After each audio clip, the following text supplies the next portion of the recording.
This movie sucks. 1, 2, 3, 4. Bam. I don't know what I'm doing.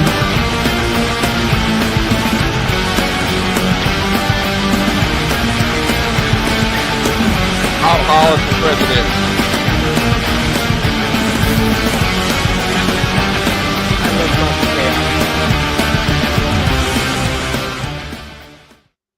Welcome back to the Power Hour on Kingdom of Nerds. It's Monday, and we are reviewing Spider-Man Brand New Day. Is Spider-Man Brand New Day all hype?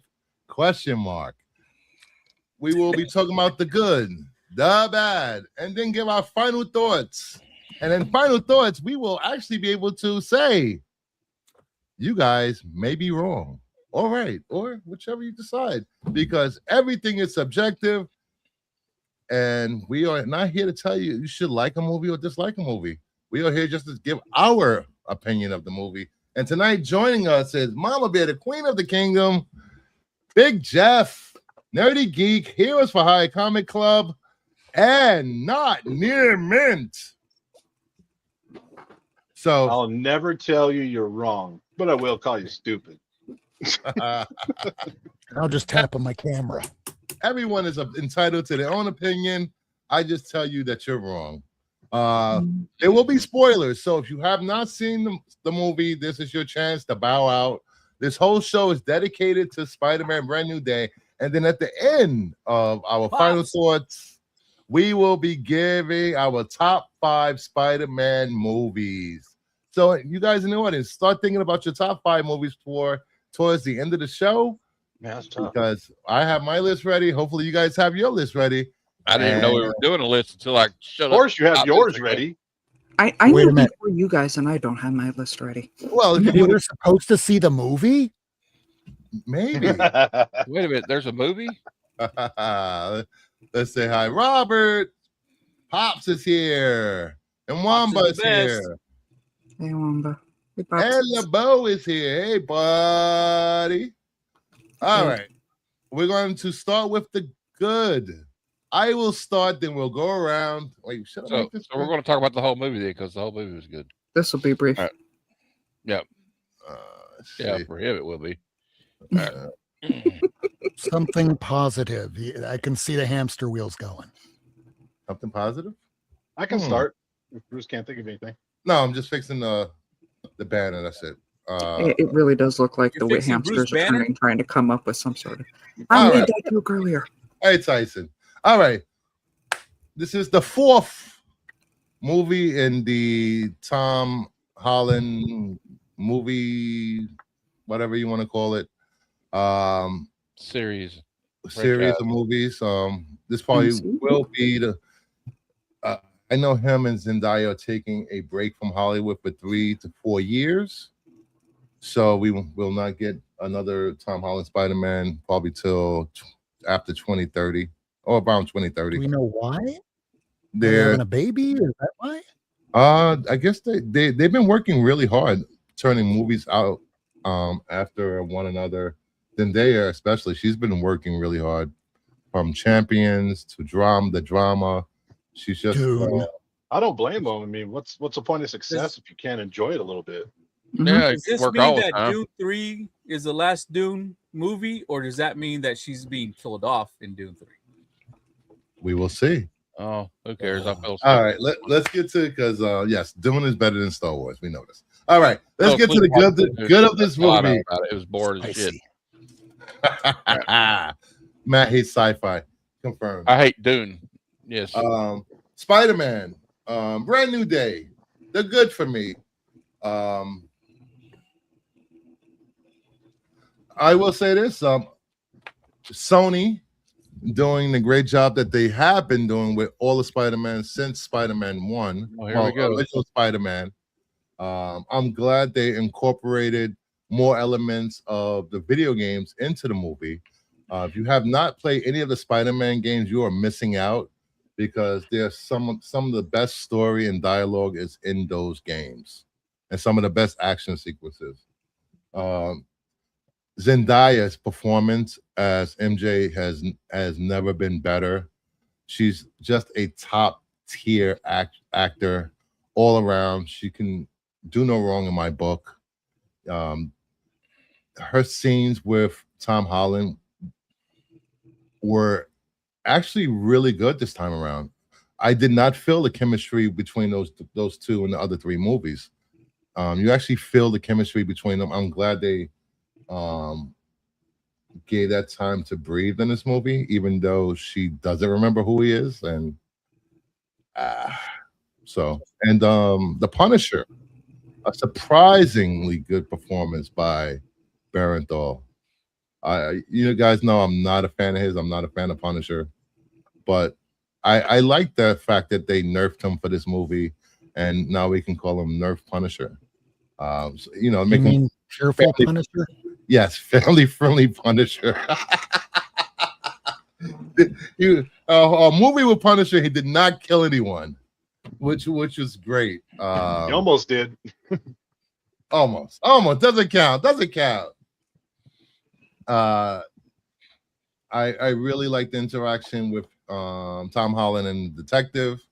That was great. That was really good.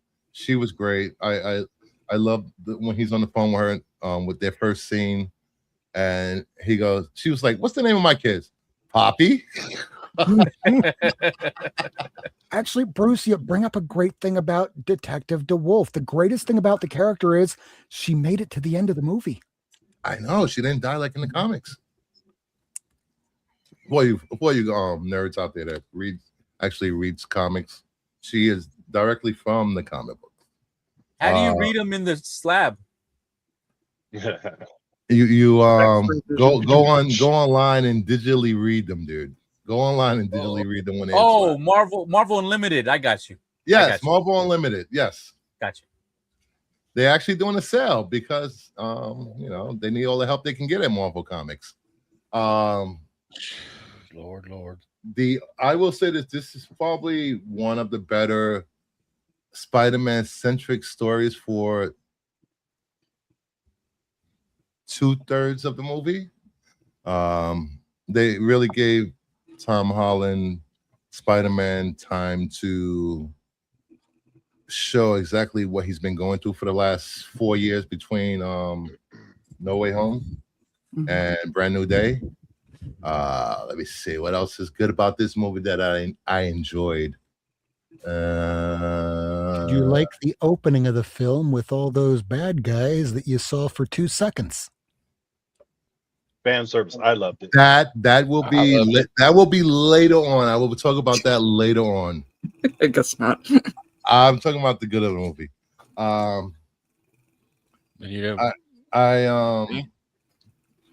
There was some really cool action scenes with which was directly straight from Spider-Man 1 and Spider-Man 2 video games, on the roof with the bad guys and him performing moves from the game, which was cool. Sony does it again, of course. And it's the plot of the movie. Sony does what again? I mean, they actually made one that was good. The plot of the movie,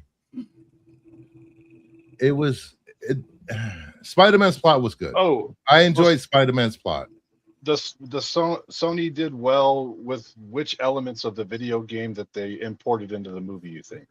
All of the webbing, all the different webbing, the swinging, the jumping from roof to roof, the first person stuff, the CGI stuff. Yes, so all the CGI stuff. Oh, so you agree it's good CGI? Yeah. Yes, the CGI AI powered CGI that they use in the movie. Yes. And I think this was a good filler movie that sets up for Doomsday. So that's the good of the movie for me. Filler movie that made $1 billion in one weekend. Okay. Yes, because box office is the marker for how good or bad a movie is. We discussed this. That is not the case always. Well, apparently it is this time. Yes, I know. Sony did a great job. Go ahead, Mama Bear. Sold out. Also, that's the straw man argument saying Sony did well, the MCU didn't well. because the critical drinker likes to use that one when he was arguing about this movie too. Just throw that out there. But go ahead, Mama Bear. Okay, first of all, hey Necron, hey Phil. Necron. That's Oh, Bob hell. Dude. I'm sorry, Mama. Oh, Necron. If you haven't checked out Necron's channel, give him a watch. All hell Satan. Hey, Necron. Absolutely shout out Necron because phenomenal channel if you're into like the really hard metal. So, and overall entertaining, wonderful guy. But the good stuff, Krondon as Tombstone is going to be in both good and bad because I love the man. I needed more of him, but He was in there more than Boomerang. We didn't need Boomerang, but you know, for the most part, no. Seeing him in the day-to-day, you know, how he's handling, you know, the life on his own and all of that. That was really good. I really did like that. I'm trying to think what else. Some of the other things I like. The CGI with all of the organic webbing. Beautiful, and a nice shout out to Tobey Maguire too, with it being like right after No Way Home. I had something and it is completely gone now. I'm trying to think.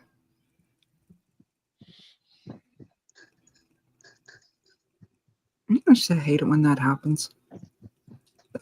That moment where you have something and just The harder you try to Yeah. think about it, the further away it's going to go. Mhm. It happens to me all the time. George Carlin said it best. You ever walk into a room and forget why you walked in there and only 2 words float past your mind? Alzheimer's disease. Just table it and move on to something else. I thought it meant you saw an ood. No, Isn't that what it means? That would be silence, not ood, and I usually chop that up to you know, sim life, because you know in the Sims they want to go and do one activity and then you click off of it and then they stop immediately. There was something that I really loved and it is gone. I may have to come back to this. Move on to Jeff. Go ahead, Jeff. All right. So before I start, I am biased. I was running around in Spider-Man underoos before I was in elementary school. So he still wears them, guys. He still wears them.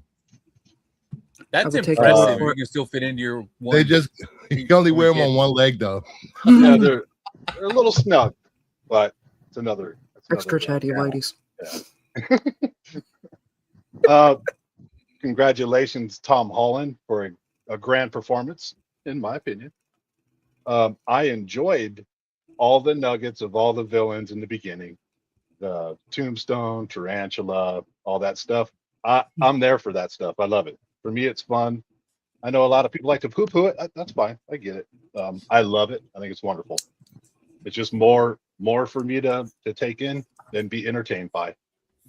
The plot was excellent for me. I had no problem with. I guess I'm not real good at this Act 1, Act 2, Act 3 thing. I'm not like a film school student, but Jean Grey becoming a major part of, I guess, Act 3 is what it would be.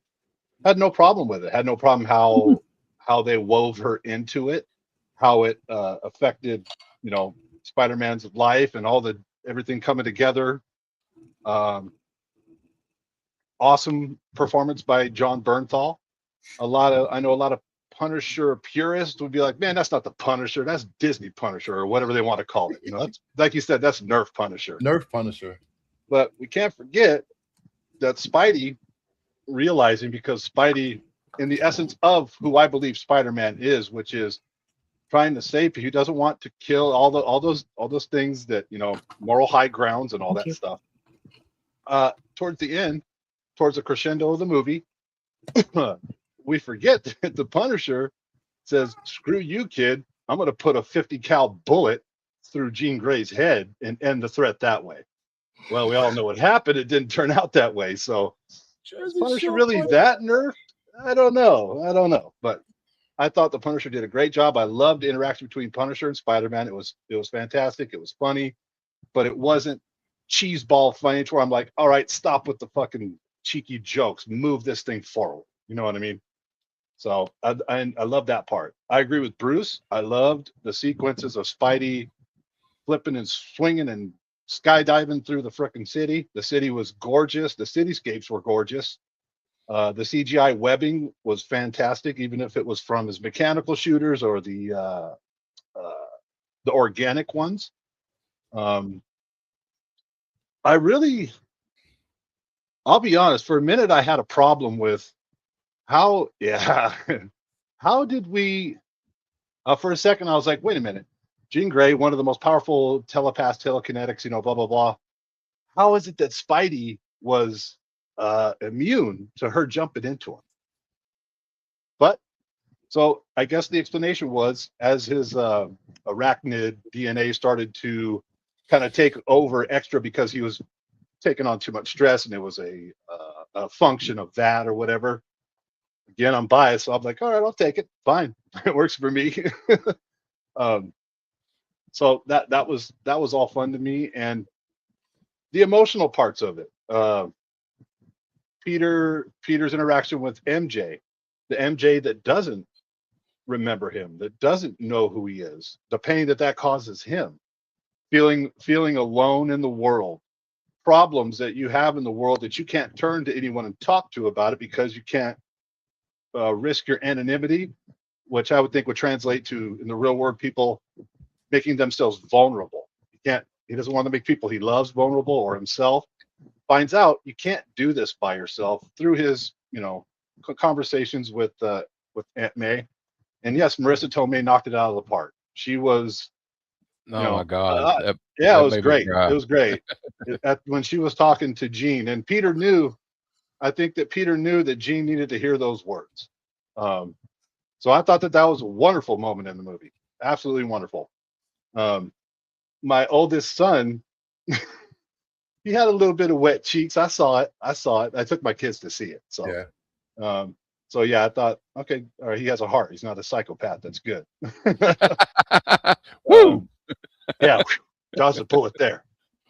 Let's see. CGI Hulk, I loved it. I thought it was fantastic, especially the part where he starts to de-Hulk because they finally got that thing on him, and he's got the webbing that has all the wreckage from the building starting to slowly pull him out. I thought that was a great sequence. What else is good about it? Let me ask a follow-up question, Jeff. You say you took your kids to see it. I know a few other people that took their kids to see it, and they felt it was fine. It was okay. They weren't too enthusiastic about it. Were your kids enthusiastic about it? Yeah. I took my two sons and my nephew, and again, the bias is there because they grew up with their old dad, and they love Spider-Man. They absolutely love Spider-Man.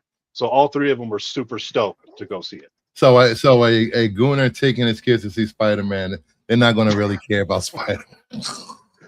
I don't know. I guess they wouldn't. Shout out to Joe's Doolin. But yeah, I guess I'll wrap it up there. I loved it, and the people in the theater loved it. Mm-hmm. There was a couple of interruptions because it was a packed theater, but that's not about the movie, so I'll leave that. That doesn't matter.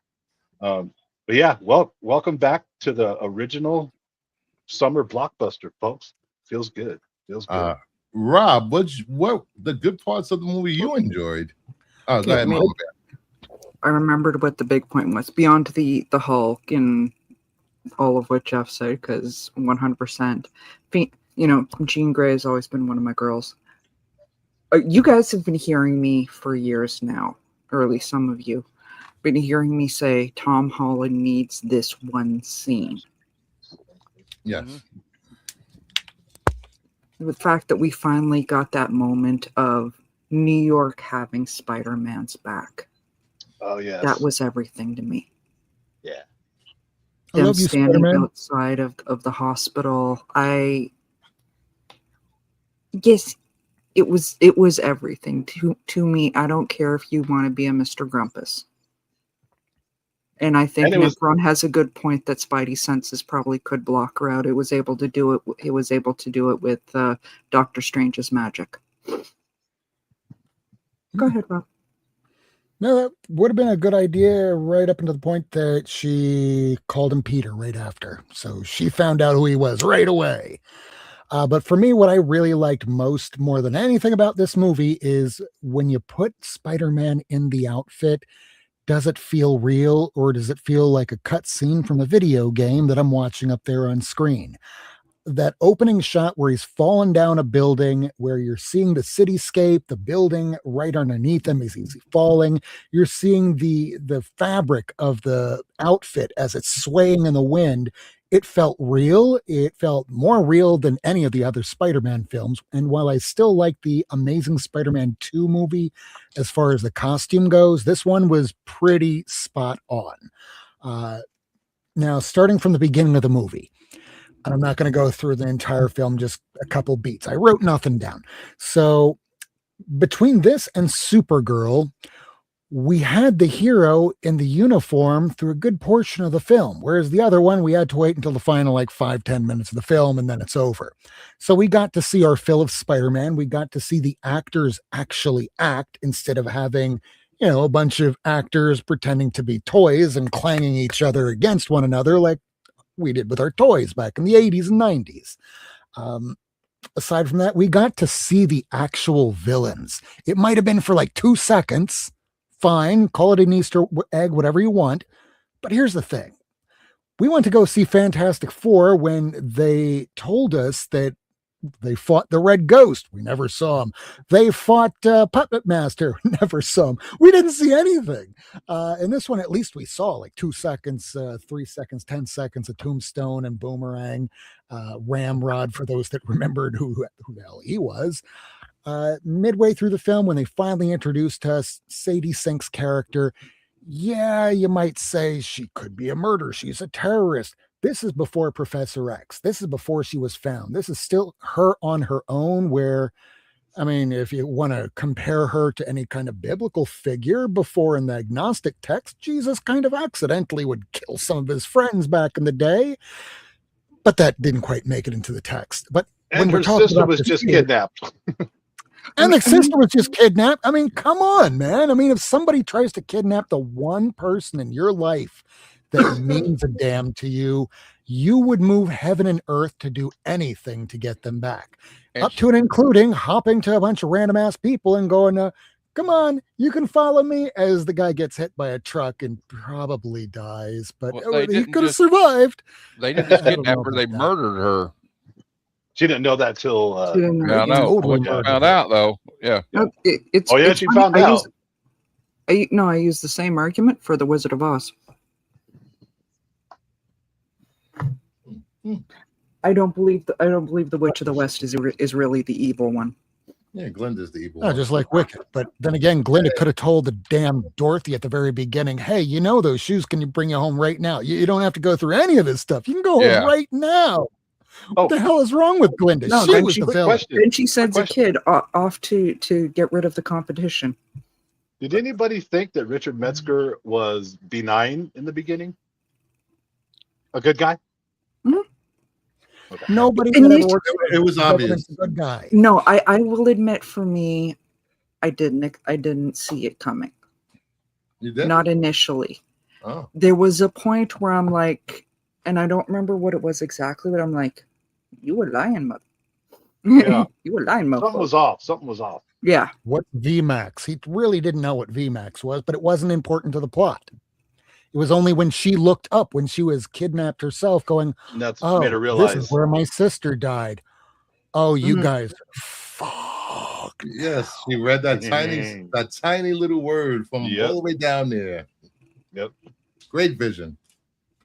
Well, look at it the same way. If you go to the dentist, you're trying not to focus on the drill. You just focus on how do we know how small do we know the writing is? I could read stuff on the ceiling at the dentist's office, like Rob's saying. So, she's Jean Grey. She's what? 17. We all had great vision at 17. Yeah. I didn't need this shit at 16. It's like I call it the usual suspects moment. Remember the he starts looking back Yep. behind him at the board and realizes he's been making up shit all day. My vision was 2020 was 2015 to like turn 25. I feel so old. Go ahead, Rob.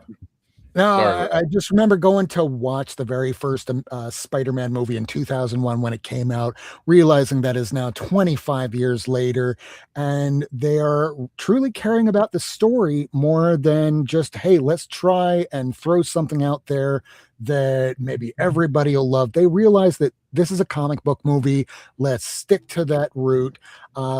In fact, let's throw in there some organic web shooters just to throw people off. Whether they decide to continue on with that or not, because they didn't really resolve that. Mm-hmm. But I'm okay with that because that can carry on to another movie where we can see if he turns into the other. He spawns, he regrows, he doesn't have any more scars on his body, although he's still young right now. I don't think he has many scars. But during those 4 years of him operating, I'm sure they probably happened. But overall, carrying it over to the next movie, I'm looking forward to seeing what happens next. But yeah, there were a couple interesting things that could have been fixed with maybe 5 or 6 more minutes of runtime. But let's face it, this movie was 2 hours and 25 minutes. Mhm. All If there's right, one thing it needed was more time. yeah, okay. Matt, what was the good about this movie? Well, everything. I would say it needed about 15 minutes taken off of it. But and you look back at it though, a lot of like, and I saw some of Zach's notes, and I agree with him.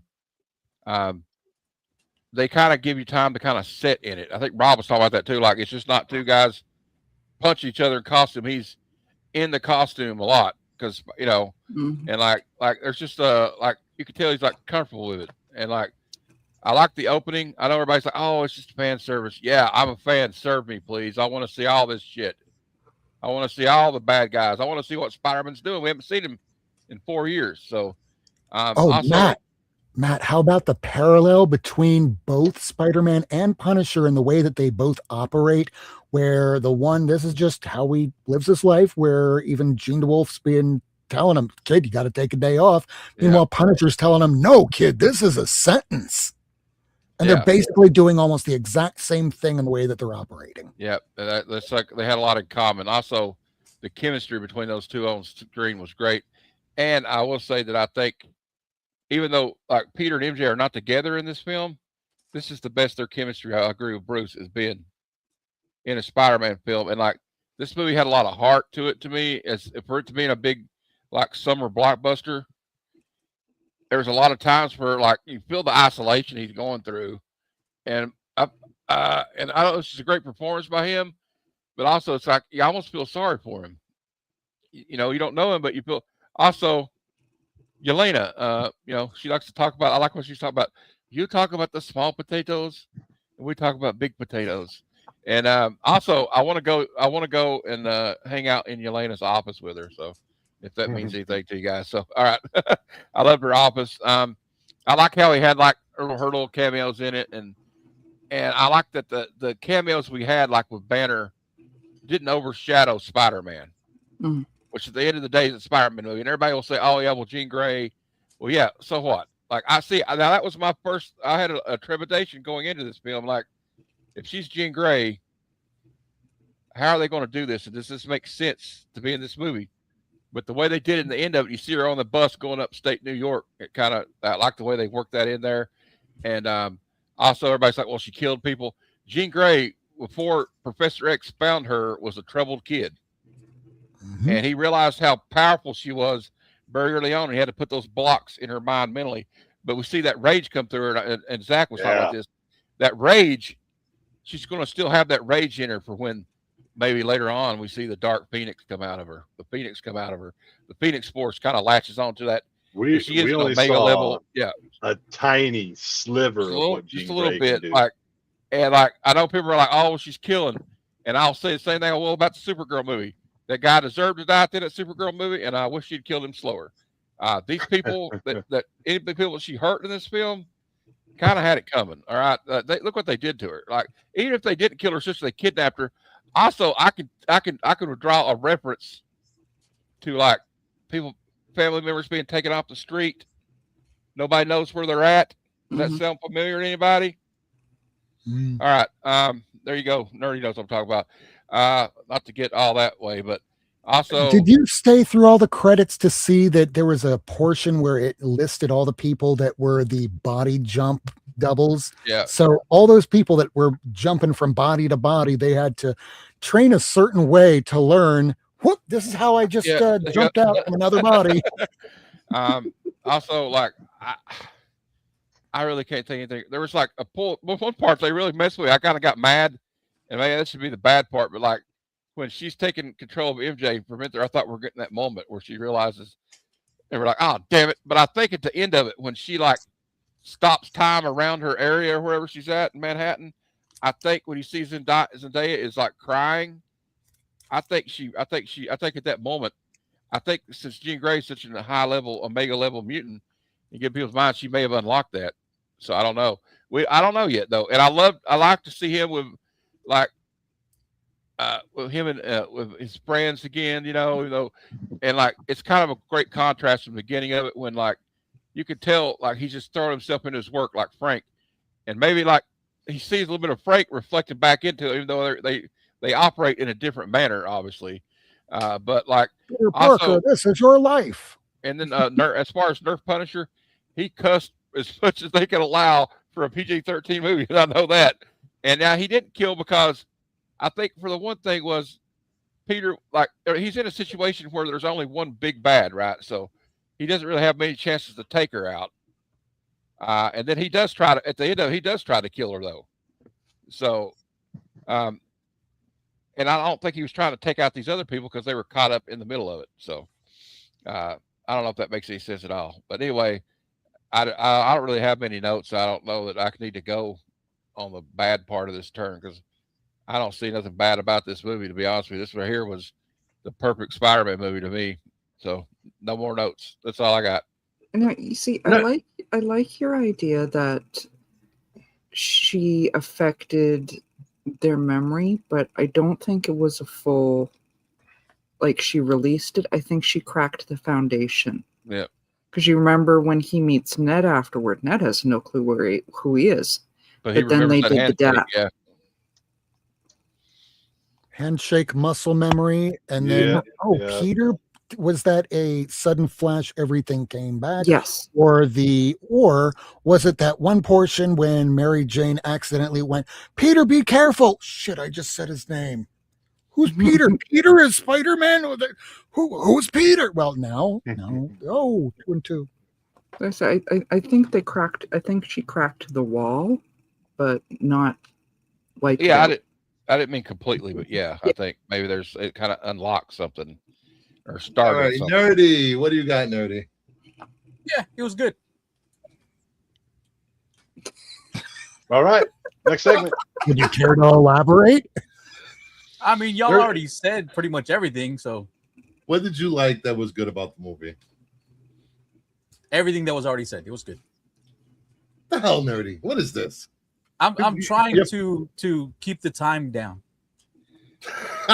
Just talk. We've spent 41 minutes just talking about the good.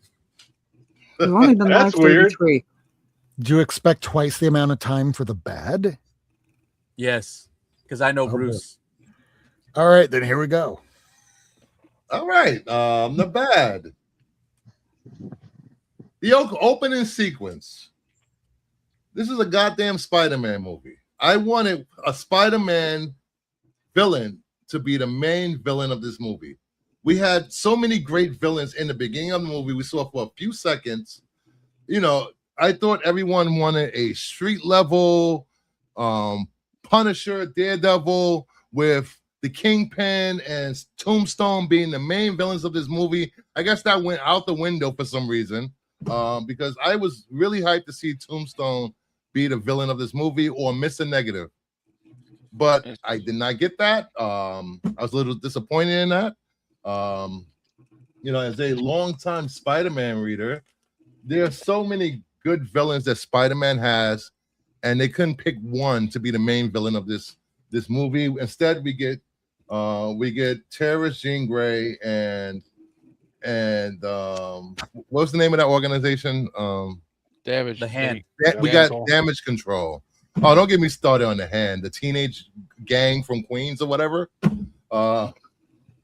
Which You mean the Foot? Dumb. That was just Band. dumb.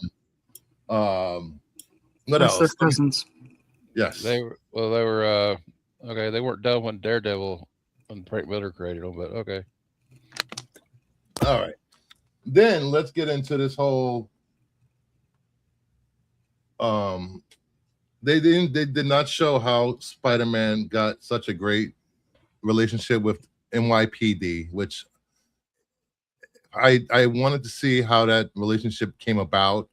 How did they become such close friends with confidants?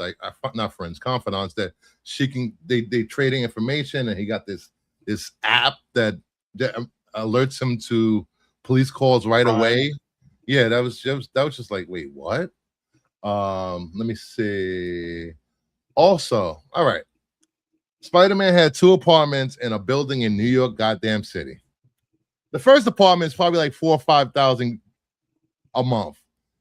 Penthouse, another 6,000, 7,000, 8,000.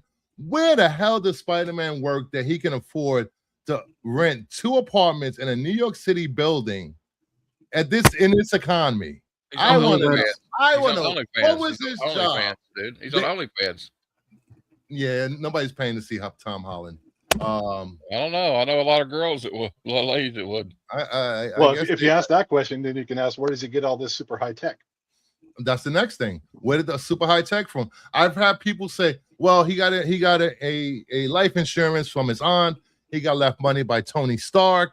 Blah blah blah blah. Wow. How in the hell is he claiming any of this money if nobody remembers who the hell Peter Parker is? They spell white, not block. White. Nobody needs to know who you are if you got a piece of paper that says this belongs to me. Spidey feet pics. They spell. If you guys have seen how magic works and spells work across different movies in MCU, when they spell wipes you from existence, no more motherfucking mutants. Your identity is gone. All references are gone. Pictures, everything is gone. That spell did not block memories. It completely erased them. And Jean Grey said that there is no trace of you in the memory of MJ. Not a trace of you. But it can't erase a piece of paper if it's got your name on it and go, hey, I'm Peter Parker. Magic can do anything it wants, Matt. They should explain that. You were stretching really hard not to like this movie. This is my opinion, Matt. You can get your turn. All right. We did not need the Hulk in this. This was just an MCU. Oh, look what we got coming now. They could have used Dr. Connor. They could have used Dr. Connor as the Lizard with him fighting between his dual personalities of Professor and the Lizard. They could have used him as that. I would appreciate that. And when did Spider-Man become so smart he could replicate something Dr. Bruce Banner did? He is not Tony Stark. He is not Iron Man. Always been smart. Well, originally he's he not could superior. not. He could not. So that's why he went to Bruce Banner and raked his brain for, we'll say the bits and pieces that he was missing. from the high grade tech that he had in his apartment, which no one knows how he got, which is insane. Banner? Oh, okay. Yeah. Then what else? Jean Grey. Let's get to Jean Grey. Sadie Sink was out of her element acting in this movie. Wow. I don't think she was. I think she needs more time. They gave Jean Grey's storyline way too much in a Spider-Man movie. I would have preferred to see her origin in an X-Men centric movie. Like Dark Phoenix? Dark Phoenix was the Dark Phoenix. Well, not origin, but she was a little younger. Yes, and if anybody's followed the X-Men, that was not Jean Grey that became Phoenix in 101. That was a clone that the Phoenix created. The Jean Grey is found in a cocoon later on in Fantastic Four after the Phoenix dies. So she didn't have that. She did not have that Phoenix power at that age or any inkling of it. No, not the age she was in Spider-Man. No. Nobody said she had the power. That I mean, And you can see, then- like, what's going to happen when she gets it, though. And then her power set in this movie was more akin to the Shadow King or the Purple Man. It was just didn't feel like Jean Grey's power set from the comics. I guess they're changing it for the movie. We'll see when the X-Men movie comes out in 2030, 2031. What else? What else? That whole scene with her being strapped in at Damage Control headquarters and losing control, that was ripped directly from Stranger Things with 11. That was so reminiscent of 11. I know it's called Brand New Day, but it just felt like this was a tropes taken from other movies that we've seen before. What else? And I will leave it like this. That office scene with Yelena was way too long. Way too long. I get it. They wanted to show Tom Holland without a shirt. They wanted to be sexy with Yelena in the bathwater, but in the whatever. But that scene could have been a lot shorter. This movie was 2.5 hours. That was way too long for this movie. This movie could have been done in under 2 hours. And the whole Damage Control plot villain thing, that was so obvious from the beginning. And I did not like the fact that they changed Jean's origin, that her sister was also a telepath. I did not like that at all. And the movie should have ended for me, not with Jean going off on a bus. It should have ended with Jean Grey getting on the bus and going a few feet, everyone in the bus being frozen, and then Jean steps off the bus and there's Magneto and Professor X right there. That would have been a perfect cherry on top for an ending for her storyline in this movie. I did not like the fact that the whole mutation thing of Spider-Man, it went nowhere. He literally just got the powers that every other Spider-Man has ever had in every movie or comic book. Well, yeah, they were just Amazing doing it Spider-Man didn't have it. He didn't have a spider sense? He didn't have the He had the web spider shooter. sense before. Yeah, but not to the level he didn't that... have. Yeah, he didn't have the increased as he had more stress and the what do you call it? The side effect of having that stress is headaches and shit.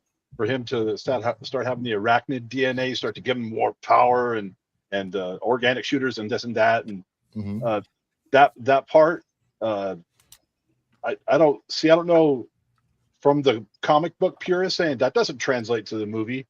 There's probably a strong argument there. I mean, I won't argue with that. And but I don't care. His powers changing because he was stressing himself out. Yeah, and all this stuff too. And he was afraid of it. Being able how to control it, and overcoming that fear. Yeah, but it really didn't resolve itself in the movie. That was a plot hole. Yeah, it did. It left that door wide open. At the end of it, they kind of did resolve it, though. He was able to rein but that again, in these are my dislikes and the bad of the movie. Bad. I forgot to change the banner. You thought this was stuff you liked? No. And I don't understand how the Punisher was able to walk around, not get arrested. There's federal warrants out for him. He's walking around in the goddamn streets in the daylight. We have him shooting rockets. No police in sight. No federal agents. No one's stopping him. He's walking into a hospital. Doctors are required to call the police. I'm like, hey, we have a wanted fugitive here. Why aren't we arresting Frank? I didn't understand that, but whatever. I can tell you that we already see that right now in the current day where we have ICE just taking people right off the road and the fucking cops just stand there like little bitches not doing anything. So what are they going to fucking do against the Punisher? They're too chicken shit to go against him. Anyways, go ahead. Cops won't even go into Compton or Oakland and parts of California. There's parts in Miami where cops won't go. Nope. There's places that cops will not touch. Plus, did you know that if somebody has a knife, a cop doesn't necessarily have to do anything to stop them from stabbing you. They're there to protect the public, not just you. So We with saw that, what happened in Uvalde. I can imagine if a cop sees a guy with like 6 rocket launchers, they're going to be like, "I'm not paid enough." Nope. Yep. I got a wife. I have family members who were law enforcement here in DFW, and there's parts of Dallas where they get a call, they're like, "We're not going." Nerdy can testify to a term called tactical retreat. I don't know about cops in other parts of the country, but NYPD, they will go in anywhere. They will go up against anything. They are a different breed because there are so many of them. What Bruce is We saying have the largest law enforcement in the country right Bruce now. is saying he likes to have realism in his movie about a guy that has the powers of a spider. He needs realism. No, I'm not just going to sit here and chill for it. I'm going to point out what I love and hate about the movie. I gave much my of gut. the city like Spider-Man by proxy. They probably like Punisher too, especially during the Daredevil season where you had a whole tactical unit that resembled the Punisher. Oh, but I'm saying, do you know what the number one thing I said the most about watching Gargoyles was when I went back to it and did a review a couple of years ago? This could only happen in a city like New York or Toronto. Yeah. You know, you only in a city like that could you have a gargoyle walking down the street or some guy in full night gear and it doesn't faze anybody. It's just Tuesday. Yeah. All right, I've seen that. He probably ran into Claire Temple in the hospital because the rumor that Night Nurse was in the movie too. A rumor didn't happen on screen, doesn't count. If it would have happened on screen, that would explain everything with Frank Castle being in the hospital for how many days and which was whatever, but okay. Yeah. So have everything explained. for the most part, this is why I did not. Those are my bad parts of the movie that I did not like, and I will stick to my guns. Mama Bear, I'll be right back. And he'll leave and not listen to anybody else. Oh, he can still hear us. And which is a good thing because I am going to push back on his whole Hulk thing. Would Lizard made a bit more sense than Bruce? Yes. But MCU needed to bring Hulk in to bring the audience in. We needed to see that Savage Hulk. That was honestly one of the moments that got everyone as hyped as like maximum hyped because like no more wimpy Professor Hulk. And I was excited about that. For me, bad stuff. This is not going to be anywhere near as long as the list as Bruce. Man, I think the 5 of us together won't get near Bruce the length of Bruce's list. I will agree with him on the fact I would have liked more time with the classic villains. Like I was so excited to see some of them, and we got a whole 5 seconds. Give us a little more time, a little more setup. Yeah, I have was no quite complaints a few. about. Sorry, go ahead. I'll just say a lot of wham bam, thank you, ma'am, and that villain's gone. See it. Yeah. Still more time than John Malkovich got his great Red Ghost. That's okay. That's a good thing.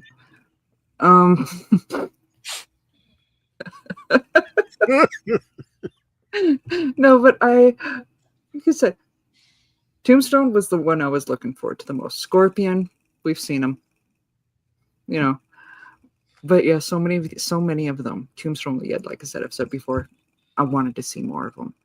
He had a speaking line. You had quite possibly the best one of the best CW villains out there, and you gave him a whole 5 seconds. What's wrong with you? That man could carry his own movie as a villain. Yep, he was amazing in Black Lightning. He was amazing. Honestly, he was one of the reasons why I kept going back to it. Because he was genuinely terrifying. And that's not something you can say quite often about CW. I will say this about Scorpion, though, his appearance, and that it was he got a little bit more screen time. There's also, I think, an argument to be made that that wasn't Scorpion; it was Jean Grey. Oh, for the most part, Scorpion's body, Jean driving. Mm-hmm. Yeah, the second half, not the beginning. I don't think she was driving. She wasn't driving him in the beginning. No, but she wanted to bust him out, right? So she could use him. Yeah. Yeah. Yep. Yeah. Yeah. Honestly, like I said, not a lot of complaints about that. And just one other thing I want to push back on you about the whole Yelena scene. Panel in the chat. Everyone who enjoyed the Yelena's office put a hand up. It was weird. I love you, Bruce. It wasn't for you. I get it though. I get it though. She's Russian. Russians. She's Russian. Russians She's gorgeous. typically have the She's in a hot bathhouses. tub. Yeah, Also, what I liked about it was like, I'm a big Florence Pugh fan anyway, and like it kind of reminded me of when she was in Hawkeye with Hallie Steinfeld. Was that her name? Haley Steinfeld. And like they had this like real like back and forth. I kind of liked her back and forth with Peter too. Just because it was enjoyable to as visual eye candy doesn't mean it needed to be in the movie as long as it was. Was it really in the movie that long? Yes, that was a long scene. Not really. Not really. It was about 5 minutes. Not compared to a lot of other things. One, it did help move the story along, but it was also one of those things that, again, fan service, not a bad thing. It's also used to like establish that they are working as the new Avengers also in this universe. I think Big potatoes, small potatoes, and warning Peter. Hey, Peter, I know you think you got to do this, but if you keep taking on all this shit alone by yourself, it ain't going to turn out good for you. Need help. Yep. Get some help, Peter. And I don't mean mental. I mean work with people. Yes. Mm-hmm. Yeah. Don't be like Batman, Peter. Yeah, Mama. You have any more bad, Mama? Honestly, not really. All right, Jeff. Okay. Oh, it's going to be, well.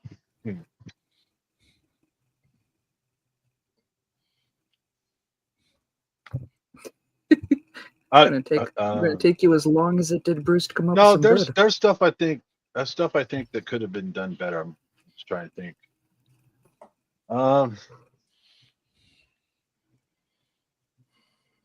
Can you come back to me? Rob. Okay, I do have 3 things. They're nitpicky things. One last one. So one, just like to reference what Mama Bear was saying, the villains that were shown in there for the 3, 5, 10 seconds, they could have used a little extra screen time that was given to other characters like Florence Pugh. Okay, fine. You needed to get enough butts and seats. That's what you're there for, to sell tickets. So bring in as many people as possible. I understand it. Fine. The second one, you had the hand. Where the fuck was Daredevil? You're letting the hand roam around a government access building and you're not doing anything to stop it. You don't even have Matt Murdock make a secondary appearance after the last movie. Okay, I'll go now. Get out of here. I'm almost there. I'm almost there. And my biggest nitpick is that, and this was something that was really referenced in Brand New Day in the comic book. So Hulk, because he's not affected by magic the way many others do, he's the only one that should remember that Peter Parker is Spider-Man. The second that you had the Hulk turn into the Hulk, why did he act like a psychopathic asshole to Peter Parker when he's like, oh yeah, this is the one character that I actually do remember? Oh wait, because I need this scene to happen because it's a badass scene and we're spending a lot of money to do it. So those were my big nitpicky things. And I guess my last one would just be like at the very tail end, after the credits have rolled. Yeah, sure. We got this off planet, but where's Spider-Man? Oh, I guess he's off world now. Where was Nick Nick Fury to show up to go, Peter Parker, we'd like to induct you into the Avengers Initiative. Wait, no. X-Men Initiative? Sword? Now, we Sword. needed, If there you guys could have know been what it is, you get recruitment at the end, but you already had the pieces put together in the movie, so I guess you could connect the dots for a later movie, which will probably be Secret Wars when they say Spider-Man will return. They just didn't say in what. Okay. That's what I think, Rob. I will let you go, Jeff, in a second. Because I see Antonio and agreeing with Rob. But Hulk freaking out in that scene actually plays true for what we've already seen with the MCU, because after Scarlet Witch got into his head, he did the full freak out, and that's when Tony busted out the Hulk Buster and did the go to sleep, go to sleep, go to sleep. I'm sorry. Jeff. What Rob said, and really, no, I do agree. I think they may have missed an opportunity to squeeze some Daredevil in there. I know there's a lot of people saying it should have been shorter as it was. I get it. But also, I think somebody else said it already too. The hand. So Jean is young. I get it, but she's not stupid. Why did she choose the hand to be the guardians of her stronghold? I mean, now the fight scenes, especially as Peter allowed his arachnid stuff to power up, it was a fun fight scene to watch. But they had no way of stopping him. No way of stopping him. There needed to be something a bit more formidable there. Possibly something so formidable he needed help from Daredevil. I don't know, but that's hindsight. I don't know. Maybe I'm, Daredevil, Moon Knight. I don't know. Someone from Hell's Kitchen. Daredevil popped up in She-Hulk. He couldn't pop up 2 minutes to go. Hey, Spider-Man, did you see that they have the hand? I'm going to go work with them. You go and handle everything else. And then he fucks off for the rest of the movie, and he's in the movie at least. It's not like. And I'll say this: the one, it's a tiny little nitpick. The rip-off scene where the hand throws a zillion ninja stars, and now that he's got his arachnid super reflexes, he stops and just slowly watches. He's Neo. The shuriken fly by. I was like, Superman watching the Flash. I honestly, I was thinking Flash. I like that though, but I mean, it was cool. It was cool, but he should have caught it. I have a very good reason for why Daredevil didn't show up. He was busy popping up in She-Hulk. He was in jail. No, he was in jail after Born. Did he have to go to jail? Matt? No, and Born Again season, what was it, 2, 3, whatever the last one just was. Whatever it was after Netflix, because I lost track. I really did. Yeah. He went to jail after Born Again season 2. I think you missed my joke. Oh, I got it, Mama. Oh, sorry, I got it. But doesn't this movie? He was doing his walk of shame. You know what? Bingo. He normally gets 90% of my jokes. That's okay. One more, and I'm done. When Peter's dealing with the extra arachnid stuff and gets into a little bit of an emotional, battle, he winds up slinging that NYPD cop car and slamming it into a wall, or was it a wall or another vehicle? Fucked up that one cop. I was like, oh, now you're not doing what Peter does. Now you're not doing what Spidey does. And he just got a straight pass on that because his detective buddy was like, Peter, what are you doing? You can't do that again. If you do that again, I can't help you. Well, what about this time? Yeah. This time you can't do that. Consequences, bitch. Consequences. If it was Jean, there was consequences. It was an accident. It was a nitpick. Accident. But it hurt somebody because of what he did. But I almost committed homicide. My ass would go to jail. Hey, it says the bad. I'm trying to be fair and equitable. I thought when law enforcement hurt people, it's okay. And since he was working with them by proxy. That only depends on it. That only depends on if the courts determine that it's okay. It's New York City. I've seen enough where walks on they water get pulled over and they're okay. Double J, hey buddy, I'm pretty sure both Gene and Spider-Man basically almost or even did kill a couple of people on the film. Weirdly, yes, they did. Gene killed quite a few people. Oh, I got 2 questions here They all because they were deserved never it, though, spelled right? out. What bystanders deserve to be killed? Yes. What bystanders got killed? The one that got hit That by the one car. guy who got hit all by the, the van. No. all the explosions that were happening in New York City with the tank. Acceptable losses. A crowd in New York City street being blown up. Yeah, people That died. wasn't a crowded New York City street. I've seen a crowded New York City street. That's not it. God, I I'm thought This New is all York nitpicking was Clear tough. roads. And then nitpicking. the 2 guards that just doing their jobs, they had nothing to do with the conspiracy. They knew what they were getting shoot each themselves other? into. Come Yeah. on. Oh yeah, they were just following orders. We know how where that leads. Now Bruce is just nitpicking anyway. It's all right. Cops do not. Law enforcement. Germans followed orders. Law Exactly. enforcement does not need to be killed just because they're following orders. That's what we have courts for. There we go. This is even if they don't tell you they died, they died. I agree. They're not law enforcement. They were They're federal agents agents. for a terrorist Federal organization, basically. They're That went federal rogue. agents, still federal agents. They went rogue and were experimenting on teenagers. Are Too they bad. though? Do you think that the damage control actually works under the U.S. government or No, works they don't. with the U.S. They government? used with it. I think they because work with it, not They for were it. They're like, not look what they did in agents. Wonder Man, right? Damage SWAT Inc. is cameras, not- they work with it. Wait a minute, Yeah. I got They a were question. quasi. The Wonder Man show, right? Was that Damage Inc. in charge of that too? Antonio's right. The one where they're like trying to remember, they were like, "Oh, we got to find Wonder Man. We're going to put him in jail." That was Damage Inc. too, wasn't it? All right, nobody knows. Okay, I don't know. So I hey, was in the chat, man. I'm sorry. I couldn't wait to become a cop. honestly, you're not wrong, honey. Also, the Hand, they're masters assassins, skilled in stealth, martial arts, and they have capabilities to do dark magic. So Mhm. that explains some things about that. If you're wondering, if they There got you no go. powers. But my the good, the bad.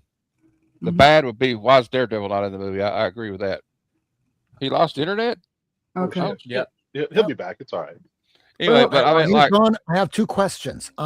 Because they were not referenced in the movie, there was a blonde that was coming into the building saying, "Oh, you live in my building," and he just kind of blew her off. Was that supposed to be Gwen Stacy? And 2, at the very end of the movie, That's what I thought in the beginning. That's what I'm thinking. It was almost like a throwback to that other Spider-Man movie, first time around, when it was Gwen Stacy and she was Russian, living in that apartment with the landlord. That was The other one, Oh. the other one that I'm curious about, not sure. You had this black Hispanic kid at the end that was wearing like the Spider-Man outfit, and Peter looks over and waves, and the kid waves, and going, "That's fucking Tyler Miles Morales." Am I wrong? Or am I Yeah. just hopeful? I don't think it was. I don't think it was. I Yeah, feel like Kid, that's Spider-Man fan. too young to be Miles. Mhm. If we're gonna get Miles in the movies, Miles. that's way too young. Yeah. Yeah, because Miles. I mean, if was we're not getting referenced Peter back in, for another 6 years, No, but Miles was referenced in No Way Home.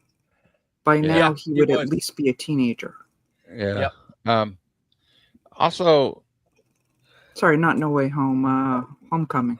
I was just going Yes. to say, like, I do agree with Jeff that, like, if we're going to have the Hand, we need to have at least Daredevil show up and tell him, like, also, that should have been a warning sign right there. You're fighting the bad guys, and all of a sudden, these people that claim to be the good guys are letting them work for them. Like, all of a sudden, they just had a change of heart, right? Then why are Yeah. you using these bad guys? So I think Peter is a little naive there. Yeah. But I mean, Peter Parker is a little bit naive sometimes, right? Yeah, Invincible didn't put up with that shit. but Goku did start working with Vegeta. The who? Exactly. Vegeta. Chicken fajita? What? Anyway, So I don't know. I mean, to me, it's like I know everyone wants Daredevil to have make an appearance, but if Peter didn't know that the Hand was working for them until he physically saw them, how is Daredevil gonna know that they're in there? He doesn't work with damage control. He doesn't work with law enforcement, so he's not gonna have access to the building. That's the first time Peter found out about it. Yeah. yeah. I'm sure they could have wrote something in. Who knows? Sony didn't want it to happen. That's why it didn't happen. I Yeah, get that it. was- I that- get it. that We was a wanted Sony Daredevil failure. in, but Yeah. Yeah, at 13. It could Yeah, work. it could work. Also, I do think that off-world thing at the end of it is a reference to Secret Wars, Yeah. Battle Something. World. So we'll see, though. I don't know. I do agree. Understand everybody's criticism of the okay, not enough of the bad guys, but like if they'd used too many bad guys in this movie and there'd been so many different subplots, people would have complained about that too. Let's be honest. They'd have been, why are there 3 stories going on? You know, but My like, brain can't handle it. Also, Jean imagine Grey thing. anybody that doesn't know about comic books, they're going to look at the hand and go, who the fuck are the hand? yeah, that's true. Unless you've been following Daredevil for 40 years. Well, shit, if they're not reading comic books, they wouldn't know who Tombstone was. They wouldn't know who the Tarantula was. They wouldn't know who Boomerang was. Yeah. Tarantula. Yep. Good point. Also, though, another good thing was like when you get those classic moments, like where he's no, trying to Matt, hang we're Peter over doing the- bad now. You had your chance. I'm just playing. Well, we're just talking now. We're trying to fill time now that Bruce's internet went out, right? Well, if they're talking about trading Mama can run this villains, thing. Mama Kingpin can run came this from thing. Spider-Man. Yeah, like the part where Tombstone's holding him over the building. That's totally from the comic book, right? I love that. Yeah, Yeah, I actually saw one of those I sell will today. totally accept Easter eggs. Yeah. Yeah, somebody This is my bought show that now. today for like $3. And the guy who was selling it didn't know that it appeared in the movie and that it's exploding. So the 4 people like tried to claim it real quick. That Tombstone cover. Hmm. So I'm nerdy. sorry, I see traded villains, and all I think is Trader's Village because we have like a huge Trader's Village over here in Grand Prairie. I think another downside for the bad would be that for all those people that spent money on those comic covers that were only in the movie for about like 2 seconds, they might not like how this plays out for them about 3 months from now. But then again, take a look at that X-Men cover with Wolverine on the X by Wise That's Portacio. still selling. But that happens with every movie, every TV show. That the price of it builds up right before it comes out, and then right after it plummets. You dirty flipper, that's what you get. Yeah, dirty flippers. After Avengers Endgame, how much could you get a Thor 390 for? Immediately right after the movie drops, it was like $50. 3 months after the movie's been out, like 15. Well, it's kind of like anything though, like even like Thor Dark World. How much can you get a dark dark elf for now? Like what, $3? Easily. Back in the dollar bin again. Hey, Dollar let's keep bin that up because I again. want Action Comics 252 to drop so I can pick it up. There you go. I like Nerdy's. That's a good thought. back to the like city tank destruction scene where there was collateral death, innocent death, collateral damage. Obviously, Jean Grey is behind this, but Spider-Man also has his tiny little part at the end of it. Does that at the point in the story of Jean Grey right there? People could argue that she's a quasi villain at that point, or maybe not a villain, but she's an out of control danger. You know what I mean? Obviously, you know what? I will. Is that a bad part of the movie? Yes and no. I will give you out of control danger. Yeah. Because adding the telepathy into the factor does create an very unbalanced danger level that is something that would be a genuine fear for most people. Yeah. She's easily the most powerful character in the movie. But it's also one of those, I can see it being a justifiable thing. I have 2 sisters, and God help if you're not allowed back in. God help if anything happened to them. I probably would do the same. It was my show. What happened? You got What'd I it, miss? upper left corner. I'm in the middle. All right. So That's fine. everybody did their bad. Everybody but Nerdy. Nerdy. We got a where little are you? distracted. Nerdy. He said he also doesn't like it. He Time. All right. We'll get back to Nerdy with his bad. So my final thoughts on question. Spider-Man. Question Brand New before Day. you dive into your final thoughts. Yes. Because homages and Easter eggs and all of that came into discussion while you were out. Was there Yes. anything particular in that direction that you liked? No, it looked. I don't know, because the homages played into the villains weren't there enough. Okay. You know, because we got the tarantula hitting the wall like from what was that? What issue Spectacular is that? Spider-Man #1. Yeah, but I think it's yeah. Spidey #1. You know, we got a lot of covers, but it played into they weren't on screen enough, you know, for Spider-Man villains. But my overall thoughts about this movie is that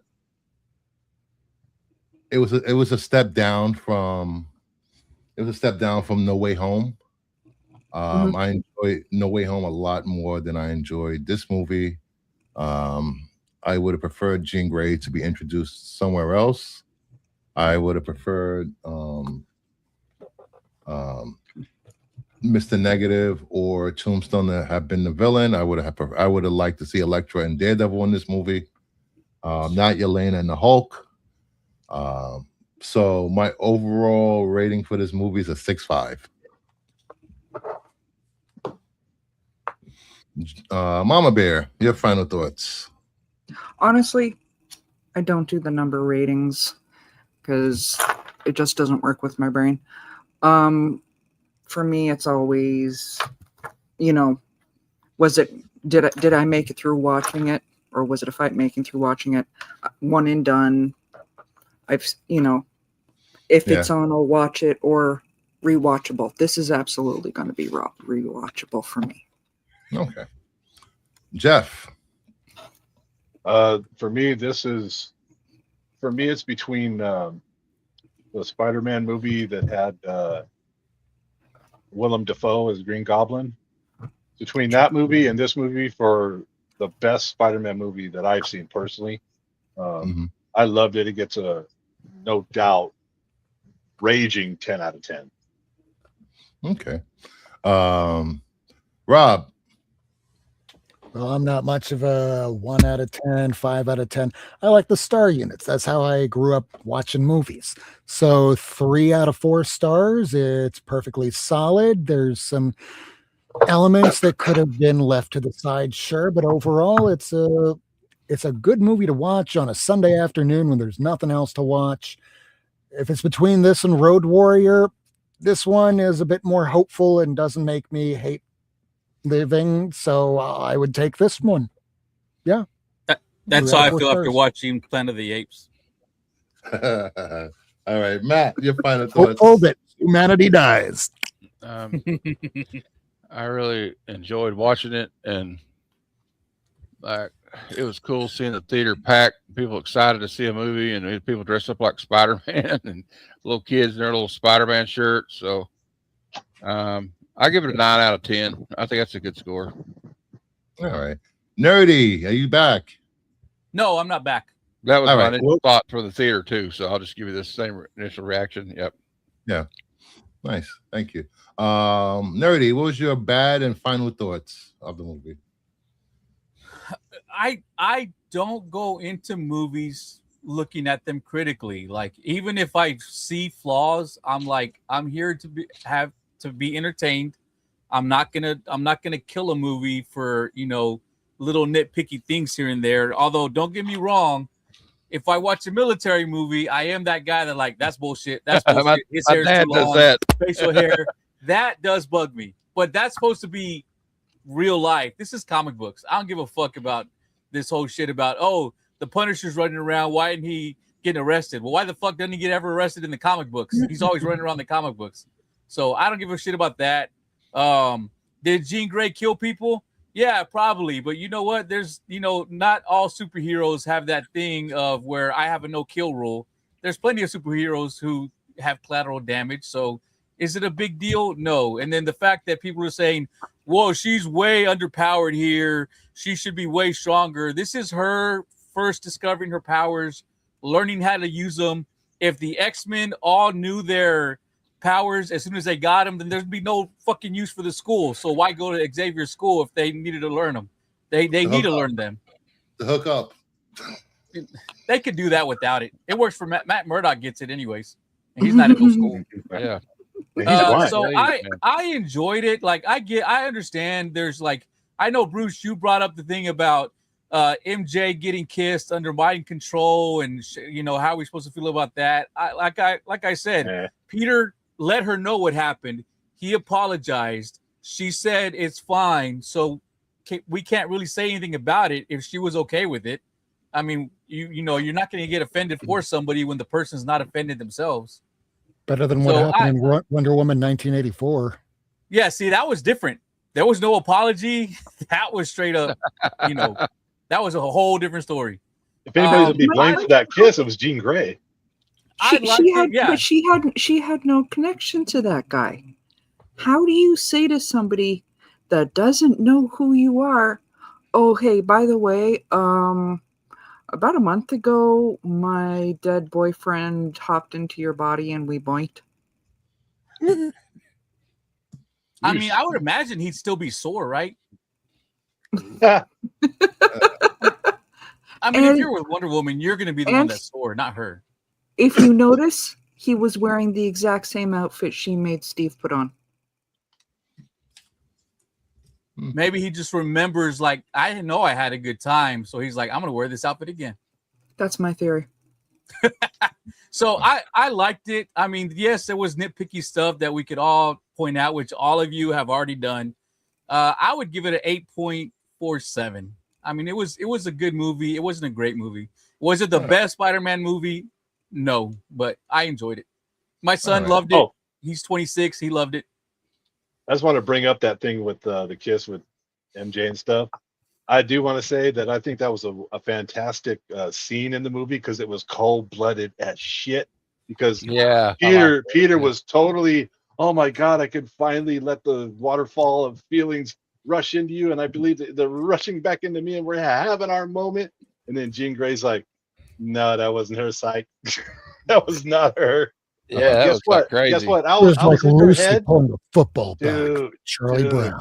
And she just looks at him with that cold face, and she's like, and I was in her head, and she don't remember shit about you at all. And I was like, oh, damn. That's cold-blooded, right? It was. It got the whole audience, too, because there were people, when I was watching it, they were like this.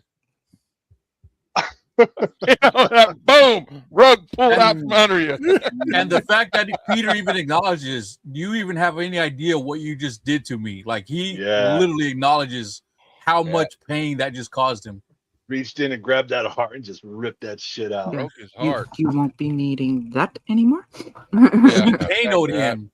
It was Kano, right? Kano's the one that Peter ripped out Parker, the that's just his baseline.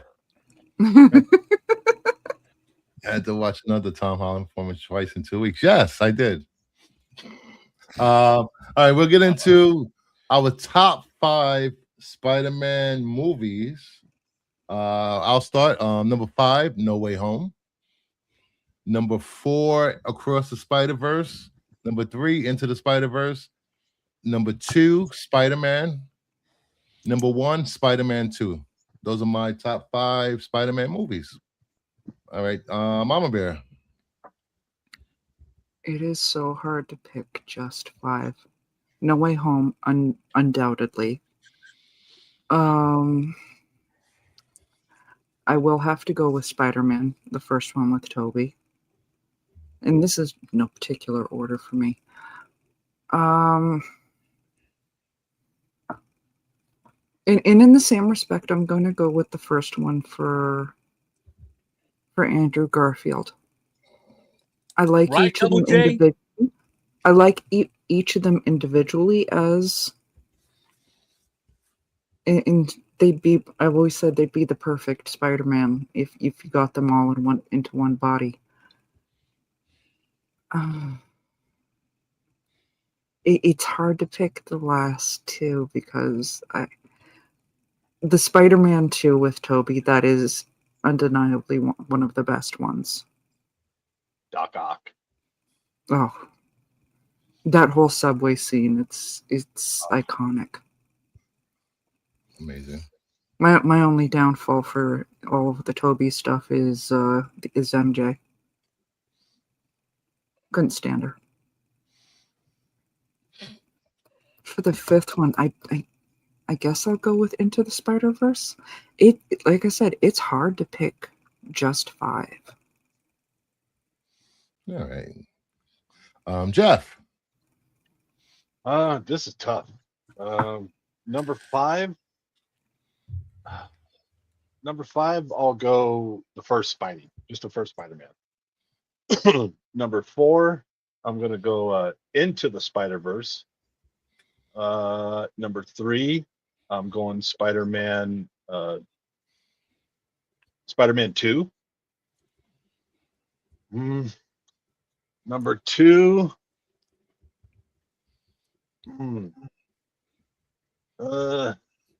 Number 2, I'll say the Green Goblin Spidey, and number 1 will be Brand New Day. All right. Rob. All right, so I'll do a bonus extra. The worst Spider-Man movie is Amazing Spider-Man 2 because you had Jamie Foxx that was basically like the equivalent of Arnold Schwarzenegger in Batman and Robin. Also, I had to take my girlfriend to go see that years and years and years ago. She walked out halfway through. I stayed through the rest, and she said, "You owe me big." She was right.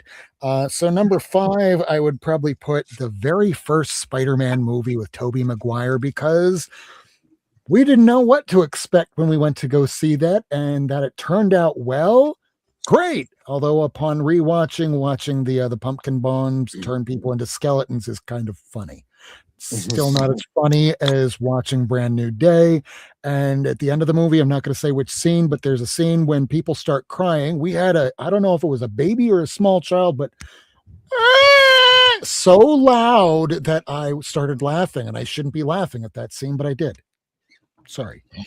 Number 4, Into the Spider-Verse, the very first one with Miles Morales. Loved it. It was a brilliant movie. It was gorgeous looking, and somehow they did improve on it with the next one, but that one's up the list. Number 3, Brand New Day, the movie that just came out, is fresh in the mind. Maybe that'll come down as time goes on, but so far it was a very positive, hopeful movie where I didn't exactly know what was going to happen next in the movie, and the older I get, that's kind of what I like watching a movie for, not knowing what the hell's going to happen next. Number 2, Across the Spider-Verse, the second movie in the series. There's a word, synesthesia. It's that you watch something with such beauty, it gives you an emotion. And that scene towards the beginning of the movie where we are seeing the upside down Gwen and Miles, and it was just perfection. And it's animated. It's hard to do stuff like that when you're doing live action. And the number 1 movie is Spider-Man 2, Tobey Maguire. Why? It's written by Pulitzer Prize winner Michael Chabon, who won the Pulitzer for writing about comic books. So you didn't have to have a setup in that movie. You just went in and you knew who Spider-Man was, and you hit the wall running, and it was heartfelt. There was great acting. The uniform felt right, and it's been a long time since then where we just hope something will be as good as that, and we're finally starting to approach that again. So thank you, Sony and MCU, for being able to do this. If I was going to pick a worst one, Andrew Garfield's second movie would not be it, because that had a lot of things that I did enjoy. My worst one would absolutely be Tobey's third with Code for Grace. He was so skeevy. Oh my god. I love that word. That is not my venom. Matt. The first Spider-Verse movie, Spider-Man, then No Way Home, Spider-Man 2 with Toby. And basically because of Doc Ock. It's just awesome in that movie. And then not No Way Home. This one, Brand New Day, is the number one for me. All right. Nerdy. All right. This is hard to do because, with the exception of Spider-Man 3, like Mama Bear said, absolute worst Spider-Man movie there is. All the others, I've rewatched multiple times. I watched Spider-Man 3 once, never watched it again. So I enjoyed the Spider-Man movies. Mine, I'm going to put at number 5, Brand New Day. I did enjoy it, but it is not the best Spider-Man movie ever. I did like the story of Peter being alone. This is how we know Peter in the comics. He's always on his own. Things just aren't working out for him. He's longing to be part of something, and he's having to watch, Zendaya and what's his name live out their life that he was supposed to have with them. So next, I'm going to say Amazing Spider-Man. I really loved Andrew Garfield and Emma Stone as Peter and as Gwen. I thought their chemistry was fantastic. I loved the suit that Andrew looks in the suit looks the most like Spider-Man of all the Spider-Mans I've seen personally. That's how I imagine Spider-Man to look. And then No Way Home, that is complete. That is completely because that was fan service. Seeing the three of them brought together, seeing all the enemies come together, I loved it for that. And then seeing the payoff of Andrew being able to rescue Zendaya, and then the look he gave, knowing that he knew what he needed to do to save Gwen, and he just couldn't have done it then, but able to do it here. I love that. Spider-Man 2, such an amazing movie. Back then when I saw it, and then recently when I saw it over the last year, still such a great movie. Doc Ock is one of the greatest Spider-Man villains, in my opinion. I love him way more than the Green Goblin or Venom or any of his other rogues gallery. Doc Ock is my favorite villain for Spidey. And number 1, it's my boy Miles in Into the Spider-Verse.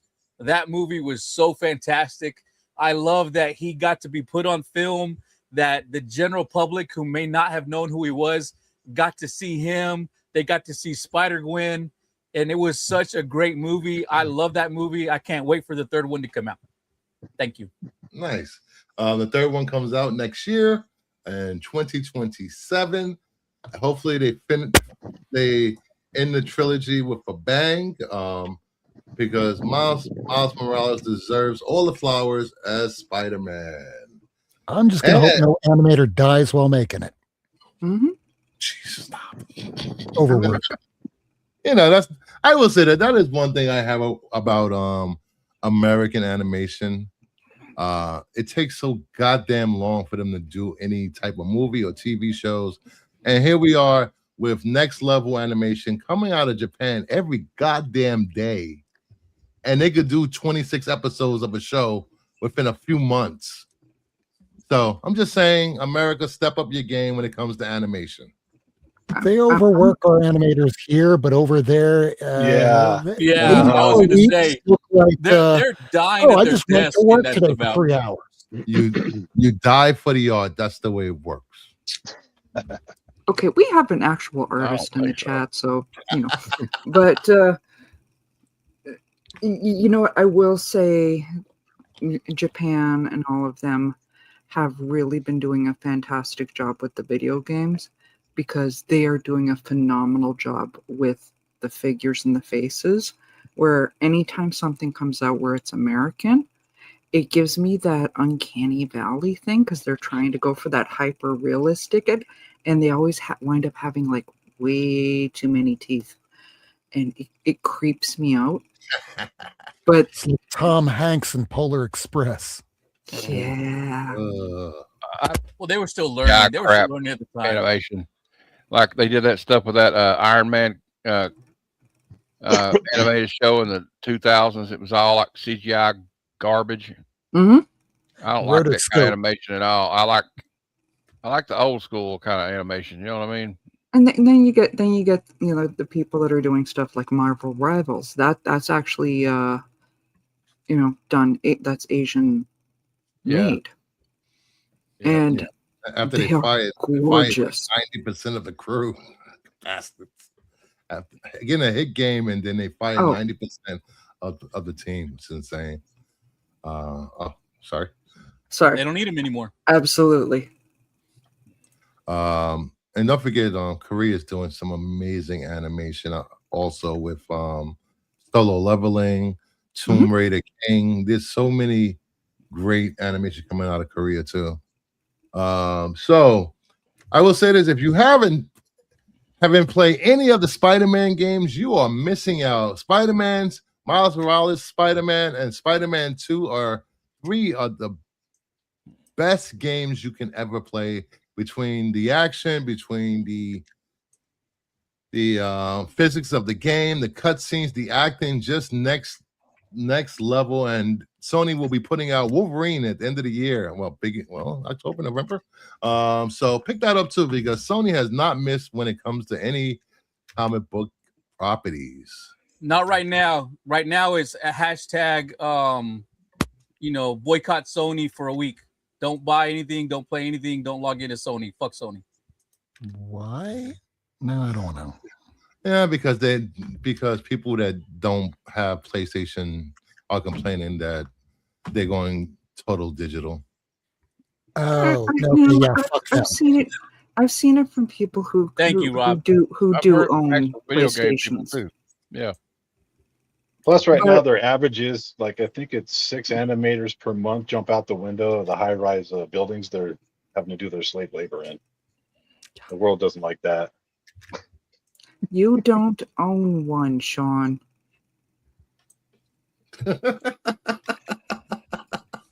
Hey, Big Nasty. Yes. Big Nasty. Can't boycott one thing of Sony, then not go see everything else for Sony. Boycott it all. PlayStation specifically, not like Sony studios. cameras or Sony movies. Yeah, nobody's gonna boycott. It's corrected. No one's boycotting PlayStation. One's Wolverine and it is pretty shitty though when you can. It's not just the games. That's what I'm telling people. If you download digital content, they can take it away from you anytime they fucking want. They did. Yeah. They lost contracts with some of their digital content, and people lost like hundreds of TV shows and movies that they paid for. Bought. Yeah, that they bought. People don't read the contracts they agree to when they sign up for these things. You're signing with a multi-billion-dollar corporation. But if they take away physical, then you have no choice. You don't own it. You don't own it. If you buy physical, you own it.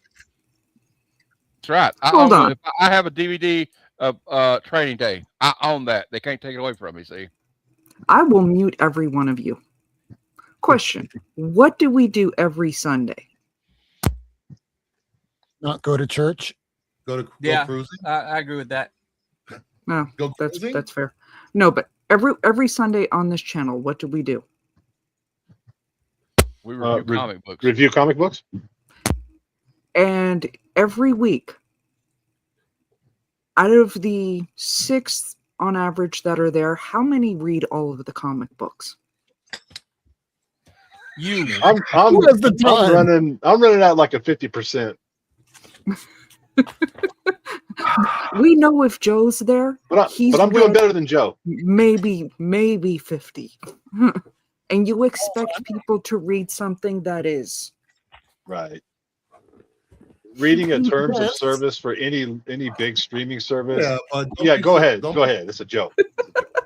Don't be surprised when stuff is taken away if you don't read the terms of service. Yeah, I don't think people are surprised. I think they're voicing their anger that's the terms that they're setting up. So Bruce, you're going to be okay whenever Marvel and DC decide we're getting rid of physical comics. It's all going to be digital. You're fine with that. Yes. No, I could read digital and physical. It doesn't matter to me. It takes away the whole collecting aspect of it. You don't ever want to have can't smell digital. I just gave away 7 long boxes this weekend. I am done with trying Well, to you fill have- That one. shows how you have much bad taste 7,000 you long have in boxes, comics, though. Bruce. That What? just shows that you have bad taste in comics. Otherwise, why would you give Yeah, 7 no. boxes away? Again, Because Avengers, yesterday you both Because showed most of off them were a Deadpool. handful of one comic. Deadpool. I got all my Deadpool. Yes, I gave You away all don't my have Deadpool. Not anymore. He doesn't. I have. I don't have it anymore. Well, then I need the Gwenpools. I would Those love aren't some Gwenpool. And the first But series. anyway, Yes, I yes, he think did. my internet is going to crap out again. Uh-oh. Okay. No, Jesse, he did. He did give away this long boxes of comics, He did. He did. but he's got 7,000, so it doesn't really hurt. 20 plus thousand. I No worries. have 6,000 logged into CLZ so far. He still has enough to completely stock several local comic book shops. I do have more comics than the local LCS. This guy has 30 plus thousand over here. I have more comics than Midtown. Okay. Before we Let me wrap know. up, Let me know what copper stuff you got for sale. We'll talk. Sale? I'm a black hole. we have 15 people in here, so I hope you all have Hulk smash that like button. And that we didn't Yeah, spoil the and- movie for you. And if we did, I hope you go watch it still. Well, And this was a 7 long spoiler boxes review, is so only what, 1,400 comics, 1,500 comics, maybe. I've only got like 3,000. But It I was only How many started in back one box? 2 years ago. How much? OB? How many in a long box, Rob? Oh. You have it look. Long boxes. I know it's under 200, but that might actually go up as of the end of this weekend. Okay. So about 14. I gave about 1,400 comics. That's all. I got all. 16. I got 17 short boxes. Now, the funny thing that Oh, Bruce might do is he might try and repurchase some of those books within a year or two. I know Yeah, he because I probably did will. that once. I'm not doing that. Nope. But I They- was smart enough they to all keep all say the that. keys. They all say that though. I kept all the keys in the run. So, No, oh, me? no, nobody ever does that Keys? before they give away their cannon fodder. Yeah, just a measly 5 to 7K cash value, probably, or less. But it's Depends Deadpool. on. Doubt it. Doubt it. No, If not you're really. going by like each issue cover, but if you're talking about actual, market value that you're going to get paid for it, no, not even close. Yeah, Mhm. no. That's why I'm a slab guy, because when you actually try to finally get rid of your collection at some point, or you get buried with it like Rob, it's easier to sell slabs than it is to sell full runs of comic books. Matt and I are doing the mausoleum, right, Matt? Right. I mean, you're going to be buried with your comics? Yeah. Awesome. Well, yes, kind of, but it's going to be a mausoleum where they can walk in and pick out a book. It looks like a LCS when you go in. They can sit down and read some books. I have some spinner Yep. racks. But we're going to All curse right, them all. So brother. if they walk out with it, they're cursed. Yeah. And just remember, always look for deals, because I got this for $48 on eBay. The seller must be so pissed. The deals are out People, there. They're out there. you got, just don't look for buy now. Look for auctions. I got that in auction. Yeah, well, everyone's looking for top 10 bullshit. Bruce is over here getting actual grails. I say that all the time, especially during Comic-Cons. Those are the best time to look for auctions. No one's paying attention because everyone's trying to get the latest hot top 5, top 10 book, every con exclusive, Middle elf. Mike, if you're for me, I'm taking national. I would love to have that, but I have not earned that. Well, you got it. Don't you have to die in battle to go to Valhalla? Yes. Yes. That's the way it goes. Burger it's King. not just in battle. There are several other stipulations that disease. can cut, but it's the most traditional. But that's another day. Another day. Like We will be back. Go see Spider-Man, folks. You won't be disappointed. You'll enjoy it. Yes. Go see Spider-Man for yourself. Judge it for yourself. I always say that. Never listen to critics. Never listen to us. We are just here as a guide to let you know if we liked it or not.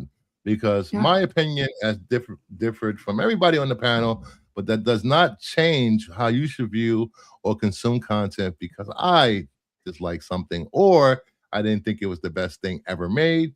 Because we all have subjective taste and stuff, and art is meant to be looked at and not I don't know. Any other words? Feel your art. Yeah. So I don't know. My wife's a work of art, and I don't want to just look at her. And if you feel something looking at your wife is definitely a work of art. Yes. I feel like make Jerry the floating Springer. paper comic collections. Get out of here. Disclaimer: everyone is biased. That's the thing. That's why don't listen. Well, Absolutely listen to. You can listen to other people, but don't let that be your end all and be all as to whether you go see a movie or not. Go see the movie. Thinking is for yourself is still free. Take advantage of it. And be wary of these internet movie critics that are flop watchers that actively have an axe to grind and don't want to see a movie succeed. So they're trying to make sure you don't go see it. They're not real people. Nice, Metal Elf. So you're good. Yeah. Yeah, The moment awesome. the moment somebody says the word woke, change the channel. Yeah, culture war. Comparison Say is woke? the thief of Hey, joy. Chad, did you get to party with them? I want to party with the Valkyries. So what we have coming up, I have Jeopardy returns on Friday. It will be Jeff defending his title for the 4th week in a row. So far we have challenger Elijah Woods will be one of the contestants on the show. Frodo's going to be there. Nice. All right. Oh, I'm sorry. There will be no show this week. I forgot about that. Oh, okay. Oh, I forgot. I will be going to a con Friday. I forgot the name of the con in Connecticut. Terrificon. Terrificon. I will be at Terrificon Friday. And Connecticut. so we will cool. be back Sunday for the other comic show, and the title of the show will be something. I haven't figured out yet. something or other. Something derogatory against Marvel, I assume. Can we raise Marvel from the dead? Can Spider-Man Brand New Day resurrect the comic book Marvel Comics? There we go. This is my If title. Spider-Man Day is as great as everyone says, why didn't it make $3 billion? Because none of us have First $3 weekend billion. at Richmond billion. Can I borrow a billion? No. Then mark this on your calendar, guys. Kingdom of Deals returns on Saturday, August 15th. Mhm. The deals will be here to be had. We will be doing this Saturday, not on a Thursday night at 10 p.m. that lasted almost to 2 a.m. So Saturday, I'm trying to see. I don't want to step on anybody's toes, but most likely it will be 7 p.m. Eastern on Saturday, August 15th. JJ will be back with his amazing collection of books I had never seen before. And, for you Gooners, he will have Gooner books because he has a ton of them. So anything you guys want to say before we get out of here? Just one thing. One more thing. Let me finish this point. If you're going to do a goddamn New York City accent, Tom Holland, learn how to do it. Don't come off like a freaking Jersey transplant trying to do a New York City accent over there. Get out of here. All right, go ahead. Walk in here. Over here. Okay, pushing back on that. Because I know more New Yorkers than just you and Dom. Sean, for instance. He phenomenal channel. Go check him and his buddy Dan out. They actually do have a comic book where it is a cyberpunk version of Red Riding Hood. They are both from New York, and they do not have the New York accent. I don't. You know what? I'm not from New York, so I don't really care if he got the accent right or not. Sorry. Now you know what all us people in the South feel like when we see like Nicolas Cage trying to do a Southern accent in Con Air. And It's just like they'll turn around and say, "Oh, there's a Toronto accent." It's always somebody going, "Oh, that was my word, guy." oh, God, no. Every time I see those people, I want to reach to the computer and smack them. That is not a Toronto accent. But there is one thing I want to say. We do not talk about Thor Miles Morales. Okay? That was horrible. That was the worst We thing will not breathe that into life ever again, because we do not need to hear by Odin's Fade for the rest of our lives. I'm glad that writer never worked them off again. That was one horrible book. What was it? What book was it? What if Miles Morales became Thor? Yes. Oh, well, that's They weird. got the whitest. It was writer awful. to write it. It's Brooklyn like was the gang members from Electric Boogaloo 2. Like any like a gang members from like an old episode of T.J. Hooker, where it's like the most diverse gang you've ever seen. There's like a black guy, Asian guy, a Latino, all in the same gang. We're like, this would never work out. And one of them's dressed like a punk rocker, and the other one looks like he's a longshoreman. Yeah, really unique gangs. Like Bauer says, cringy. Yeah. That's like Rumble in the Bronx with Jackie Chan. Ugh. Poor Power's been listening to me complain about this for literal years. Hey, Bruce, in Rumble in the Bronx, you can go, wait a minute. Do they have mountains in the Bronx like that? I don't think so. They do have in northern part of the Bronx. There are mountains. Is there huge mountains that can be visible from the Bronx? Yes. What? There is? I thought it was just because the Bronx is the only part of the New York City that's actually part of the mainland. The rest of it is islands. Oh, like mountains the size of like the Rockies. Not that big. Oh, Gengi died. That's what's in the back. That's what I'm saying. That's what's in the background when Jackie Chan's like getting ready to do something. Yeah. Bless you. Gengi. Genki died in the comics. Miles No, Morales is Genki, the one that they use as Ned Leeds in this one. Oh. Not that I'm surfing on Instagram. All right. You usually do. If this happens, I am done with the James Bond series. Tom Holland James Bond is all but unavoidable after this weekend. Who's going to believe a 15-year-old looking spy? He's not going to be Spider. I don't care. It's going to be Spy Kids 11, right? It's not going to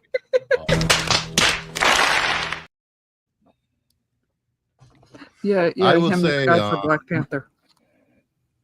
Millie Brown is more believable as Sherlock Holmes than he is as James Bond. Get out of here. She's not Sherlock Holmes. She's Enola Holmes. Yeah. I know. I'm saying she will be more believable as Sherlock Holmes than he is. I don't think he's gonna be James Bond though. Thank you, JJ. Just give it to Henry Cavill already. He's too old. No, he's not. No. He's too old. I think they want to go younger.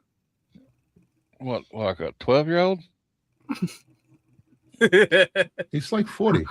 I'm just saying there's a whole lot of reasons that are good reasons not to go younger. So I think they want to have a young James Bond. This way they can keep James Bond as James Bond for at least 5-6 films. If They've they never as long as kept they don't James have, Bond for a whole as lot long of as they don't time. cast Timothy Chalamet, we're all right. No. Oh, They'll just start talking shit about another industry, and no one will go see the movie because of it. All right.